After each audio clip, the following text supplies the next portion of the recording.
आप सबको जय मसीह की। परमेश्वर का धन्यवाद हो आज के दिन के लिए कि परमेश्वर ने आज हमारे जीवन में एक दिन दिया है। तो आइए हम वचन में जाएंगे जिसे परमेश्वर ने आज का वचन हमें दिया है। और वचन है लूका की किताब, उसका 4 अध्याय है, उसका 18 वचन, उसको मैं आपके बीच में पढ़ूंगी।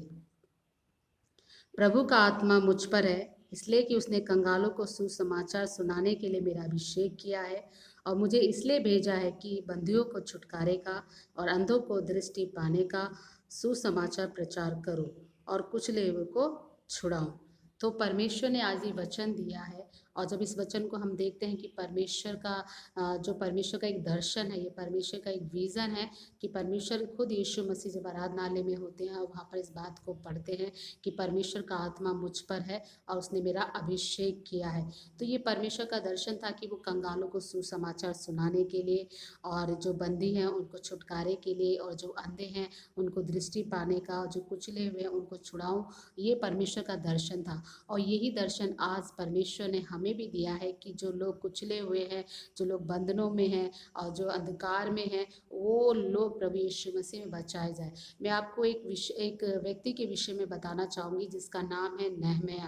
हम जब नहम्याह के बारे में जानते हैं कि नहम्याह जो एक ऐसा व्यक्ति था जो राजा का प्याऊ था। वो हमेशा क्या करता था, राजा को हमेशा वो पानी पिलाने वाला था, हमेशा राजा के पास वो रहता था। और वो एक उच्च पद पर उसका काम था, उस पद पे वो बैठा हुआ था, वो हमेशा राजा के सामने उपस्थित होता है। लेकिन कुछ समय बाद क्या होता है कि उसको पता चलता है कि उसके जो यरूशलेम के जो लोग हैं वो बड़ी दुर्दशा में पड़े हैं, बहुत ज़्यादा पीड़ा में पड़े हैं। और जब उसको ये खबर मिलती है तो वो बहुत दुखी होता है, बहुत निराश होता है। परमेश्वर के सामने जाता है, प्रार्थना करता है कि परमेश्वर हमारे लोगों पे दया कर। परमेश्वर ने उसको वो बोझ दिया। और जब वो राजा को पानी पिला रहा होता है, बहुत उदास होता है, इससे पहले वो कभी उदास नहीं हुआ था। तो राजा उससे पूछता है क्या कारण है, तेरा स्वास्थ्य भी अच्छा है लेकिन तू क्यों उदास है। तो फिर वो राजा को बताता है कि मेरे जो राज्य, मेरा जो देश है यरूशलेम, वहाँ के लोग क्या है, अब वहाँ की जो शहरपना है वो टूटे पड़े हैं, लोग बिल्कुल परेशानियों में हैं और उसको सुधारने वाला कोई नहीं है। तो वो परमिशन मांगता है कि वो अपने यरूशलेम में जाए, वहाँ की शहरपना जो टूटी है, वहाँ के जो बाड़े हैं, जो दीवारें हैं टूटे पड़े हैं, उनको ठीक किया जाए। और जब ये दर्शन उसको मिलता है अपने लोगों के लिए कि वो अपने लोगों को बचाए, अपने लोगों को छुड़ाए, तो राजा उसमें उसको सहमत देता है, क्योंकि उसके अंदर वो दर्द और वो जो पीड़ा थी अपने लोगों के लिए उठी, और वो परमेश्वर के सामने बैठा, परमेश्वर से उसने प्रार्थना किया। और परमेश्वर ने जो दर्शन उसको दिया, जो बोझ दिया, उस बोझ को पूरा करने के लिए परमेश्वर ने राजा के मन को भी उभारा, और राजा ने उसको परमिशन दिया कि तुम जाओ और जो यरूशलेम की शाहपनाह है उसको जाके बनाओ। और जब वो जाता है रास्ते में तो राजा उसको हर प्रकार की अथॉरिटी, हर प्रकार का अधिकार देता है कि जिस जिस राज्य से वो होकर जाएगा उस राज्य के लोग उसको किसी प्रकार से मना नहीं करेंगे। और उसको चिट्ठियाँ भी दी गई कि उसको जो नीड्स है, जो ज़रूरत है वो उसको मिल सके, जैसे लकड़ी की हो गई है, ईंट की हो गई, मसालों की हो गई, जो दीवार बनाने के लिए है। तो उस चीज़ का परमिशन भी उसको राजा से मिलता है। और जब वो यरूशलेम में जाता है, वहाँ की दीवारों को देखता है, वहाँ का पूरा ब्यौरा करता है, चारों तरफ देखता है कैसे उसकी कंडीशन है, और रात में वो निकलता है उन चीज़ों में। तो यरूशलेम के लोगों को वो पास इकट्ठा करता है और उनको बताता है कि हमारे जो शहपना टूटी है हम इसको बनाएंगे। और परमेश्वर के उस वचन के द्वारा उनको उभारता, उत्साहित करता है, वो लोग उसके बातों से आकर्षित होते हैं, और वो लोग भी सहमत करते हैं कि ठीक है हम अपने यरूशलेम को बनाएंगे। लेकिन जैसे ही वो यरूशलेम को बनाने के लिए जो दर्शन परमेश्वर ने नहम्याह के जीवन में डाला था, वो दर्शन को पूरा करने के लिए राजा भी उसमें इन्वॉल्व हुआ और उस यरूशलेम के लोग भी उसमें इन्वॉल्व हुआ।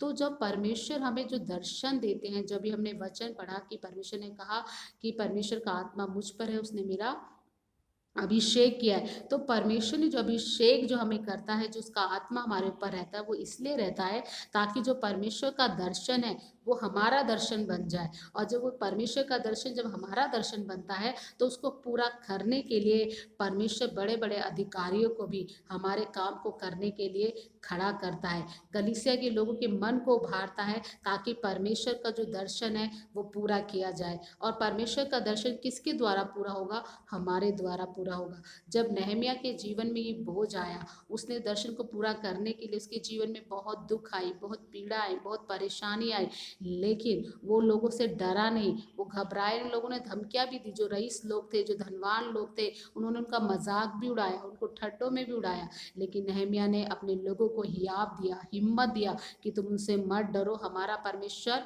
हमारे साथ में है और इस दर्शन को, इस सहपना को बनाने के लिए वो हमारी मदद करेगा। और आखिर में वो उस दर्शन को पूरा कर पाए। और हम देखते हैं जिस प्रकार यीशु मसीह ने भी इस बात को बोला कि परमेश्वर का आत्मा मुझ पर है और मेरा अभिषेक किया गया है ताकि कुचले को छुड़ाने के लिए, कंगालों को सुसमाचार सुनाने के लिए, अंधों को दृष्टि पाने के लिए, वो इसलिए ताकि वो संसार में आया। जो परमेश्वर का दर्शन था कि हम जो पापी लोग हैं, हमारी जो शहपना, हमारा जो देह है, जो परमेश्वर ने हमें बनाया है, जो शरीर में हम लोग पाप में, हमारी आत्मा पाप में, हम टूट चुके, पूरे बिखरे हुए, कुछ बनाने वाला नहीं, बंधनों में थे, जकड़े हुए थे शैतान के चुंगल में से, उनको आजाद करने के लिए यीशु मसीह इस जगत में आए और उस परमेश्वर के दर्शन को उसने पूरा किया। और पूरा करते हुए वो दुखों को उठाया, उसने लोगों की बुरी बातों को भी सुना, लोगों ने उसका भी मजाक उड़ाया, लोगों ने उसको भी ठड्डों में उड़ाया, लेकिन यीशु मसीह ने उनकी परवाह नहीं की, क्योंकि उसके पास एक दर्शन था कि वो दर्शन था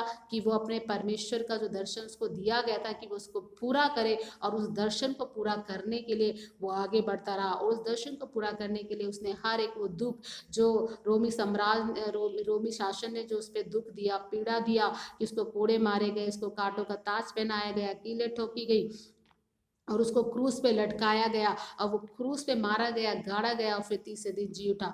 वो उस दर्शन को पूरा करने के लिए उस दुख से होके गया, उसने हर एक तकलीफ को सहन किया। कई बार हमारे जीवन में भी परमेश्वर ने दर्शन दिया है कि हम परमेश्वर के काम को करें, हमारे पास भी एक बुलाहट है परमेश्वर की, और परमेश्वर ने का जो आत्मा है, जो परमेश्वर का आत्मा, वो हमारे ऊपर मंडराता है। उसने हमारा अभिषेक किया, हमें एक विशेषकर काम के लिए उसने हमें चुना है, ताकि लोग प्रभु यीशु मसीह के नाम से बचाए जाए। तो जब ये दर्शन पूरा करने की बात आती है तो इसमें संघर्ष भी है, इसमें निराशा भी है, इसमें हमारा मजाक भी बन सकता है, लोग हमें मजाक में उड़ाएंगे, लोग हमारा इंसल्ट भी करेंगे, लेकिन हमें घबराना नहीं, हमें उसी बात पे ध्यान देना है कि परमेश्वर ने जो दर्शन दिया है उसे हमें अचीव करना है। और जब उस दर्शन को अचीव करने के लिए, इसको पूरा करने के लिए, उन दुखों से जब हम लोग के होके जाते हैं, तो वो परमेश्वर का जो आत्मा, जो पवित्र आत्मा है, वो हमारी सहायता करता है। इसलिए परमेश्वर ने अपना पवित्र आत्मा हमें दिया है, क्योंकि परमेश्वर जानते हैं कि जब ये मेरा दर्शन पूरा करेंगे, ये लोगों को बचाएंगे, उन्हें प्रभु यीशु के बारे में बताएंगे,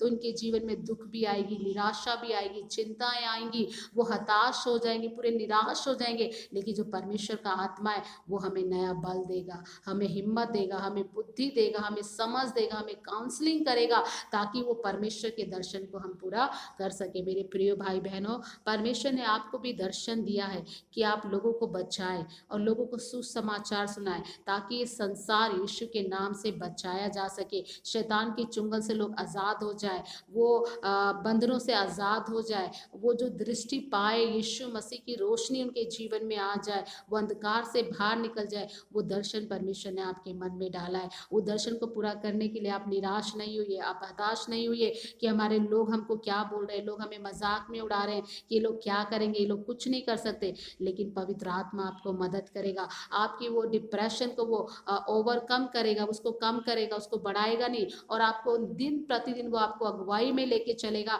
ताकि आप उस परमेश्वर के विजन को पूरा कर सके। जिस प्रकार नहम्याह ने भी अपने उस विजन को पूरा किया और उस पर विजय पाया, वो शहपना को बना पाया। यीशु ने जो परमेश्वर के द्वारा दर्शन पाया, उसने भी वो दर्शन को पूरा किया, और वो पुनरुत्थान हुआ और स्वर में उठा लिया गया, और वह फिर से आने वाला है। मेरे प्रियो, तो जब हम परमेश्वर का दर्शन पूरा करते हैं, हमारे लिए एक उत्तम ब्लेसिंग, एक उत्तम आशीर्वाद, वो पुनरुत्थान हमारे जीवन के लिए रखा गया है कि हम यीशु के साथ स्वर्ग में होंगे, उस परमेश्वर के साथ हम स्वर्ग में विराजमान होंगे, उसकी आराधना करेंगे, उसकी स्तुति करेंगे। तो ये वचन जो परमेश्वर आज हमें दिया, वो इसलिए है कि कई जनों के पास दर्शन है, बुलाहट है, लेकिन हम सिर्फ जीवन की चिंताओं में देखकर, लोगों जो उल्टा शब्द हमको बोलते हैं, लोग हमारी ताड़ना करते हैं, हमको निराश करते हैं, उन चीज़ों को सुनकर हम लोग क्या हो जाते हैं, अपने दर्शन से भटक जाते हैं। मेरे प्रिय, जो परमेश्वर ने आपको दर्शन दिया, जब आप यीशु के पास आए, उस दर्शन में आप खड़े रहिए, बने रहिए, परमेश्वर का आत्मा आपको मदद करेगा और आप उस दर्शन को पूरा कर पाएंगे। तो परमेश्वर आज इस वचन के द्वारा आपको आशीष दे। तो आइए हम अपनी आंखों को बंद करेंगे, प्रार्थना करेंगे। स्वर में विराजमान प्रभु जी, हम धन्यवाद देते हैं पिता, और खासकर प्रार्थना करते तेरे भाई, तेरे बच्चों के लिए, हमारे भाई बहनों के लिए प्रभु जी। जो दर्शन, जो बुलाहट आपने उनके जीवन में दी है प्रभु जी, आप सहायता कीजिए पवित्र आत्मा, कि वो उस दर्शन को पूरा कर पाए। दर्शन को पूरा करते समय जो रुकावटें आ रही है, जो दिक्कतें आ रही है, जो परेशानी आ रही है, जो निराशा आ रही है, जो शैतान के जीवनों में ला रहा है, उसे हम यीशु के नाम से दूर करते हैं उनके जीवन से प्रभु जी। और पवित्र आत्मा, तुझमें नया बल, नई शक्ति पाकर वो अपने दर्शन पे फोकस करे, वो दर्शन को जो आपके द्वारा उन्होंने पाया उसको पूरा करने के लिए पवित्र आत्मा आप सहायता कीजिए। संसार में तेरे दर्शन को पूरा करने के लिए इनकी अगुवाई कीजिए, मदद कीजिए, और हर एक ज़रूरत इनकी प्रभु यीशु के नाम में पूरी होने पाए। धन्यवाद पिता कि आपने आज इस वचन के द्वारा हमको आशीष दिया, सुनने वालों को आशीष दीजिए प्रभु जी। जो भी इस वचन को सुनते हैं प्रभु जी, वो अपने उस दर्शन के लिए फिर से गंभीर और सीरियस होने पाए और तुझ में आगे बढ़ने पाए। पवित्र आत्मा आप अगुवाई कीजिए, सहायता कीजिए। धन्यवाद कि आपने प्रार्थना सुना। इस प्रार्थना को हम प्रभु यीशु के नाम से मांगते हैं, आमीन। आप सबको जय मसीह की। परमेश्वर आपको आशीष दे।